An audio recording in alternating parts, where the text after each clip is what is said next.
So ever since Kashtira Fenrir got first announced, people's first reaction was to compare it to Pancratops. So much in common, right? Level 7 Earth, high attack, inherent summon, and usually trades 1 for 2. There was always one major difference between Fenrir and Pancratops though, and that was the fact that Fenrir was always good going first or second, whereas Pancratops was always only a going second card. Because of that, Pancratops was always more of a side deck card, whereas Fenrir can actually be played in the main deck or side deck. And last time I checked, Pancratops couldn't search anything, but Fenrir definitely can. And to make matters worse, Fenrir can actually search itself, meaning that you don't even have to play any other Kashtira card in order to make Fenrir playable. If Fenrir could only search other Kashtira monsters, maybe people would be a little more lenient with it. But that's not the case, and that is honestly kinda questionable. Furthermore, Fenrir actually came out before Kashtira became an actual deck and was only really played as a splashable tech card in Sprite or any other deck in order to give these kind of decks more juice going first and second.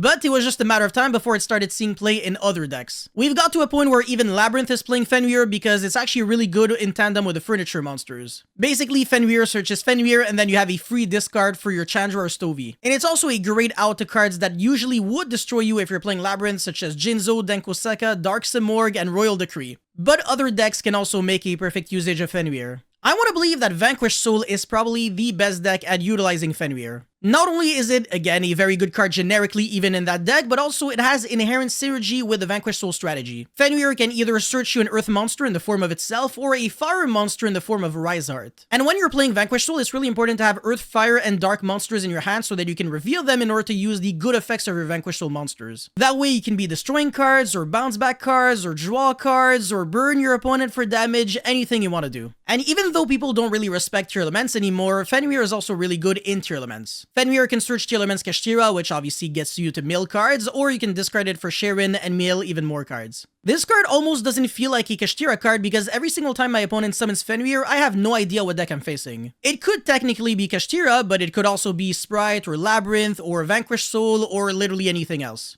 And again, Fenrir being a level 7 just means that if you have Fenrir and a level 3 Handtrap Tuner, you can normal summon it, make a Baron, and I want to say a lot of people are actually doing that right now. Now, the one question to ask ourselves, is this healthy for the game or not? And even though this looks like a really deep question, my opinion on the matter is actually really simple. I personally believe that cards like Fenrir can and maybe should exist, but only as one-ofs. In a world where Fenrir cannot search itself, I think it's actually really fair, and it's not like you can really splash this card in any deck and get, you know, really good results. If you can only play one Fenrir in your deck generically and you want to play it, go for it, but the odds of drawing it are obviously much lower, and it's not like you can search anything with it. Unless, of course, you're committed to the Kashtira strategy, but then you're also getting a consistency nerf. If you know me, you would know I'm a pretty pragmatic person, and I like to correlate risk with reward. And I think this is a very fair approach of fixing this problem because we're not eliminating Fenrir completely. And my goal isn't to destroy Kashtira either, even though whatever, it's a really good deck and it probably should get nerfed. This is more about Fenrir as a staple rather than in the Kashtira deck itself. In conclusion, I believe we're slowly but surely getting near the end of Kashtira Fenrir's career as a 3-of. Just a matter of time before it gets limited and meta decks won't be able to splash it anymore. Anyways, that's all I had for this video. Guys, thank you so much for watching. Don't forget to like and subscribe, and let me know your thoughts about Fenrir in the comment section below, and I'll see you guys very soon. Peace.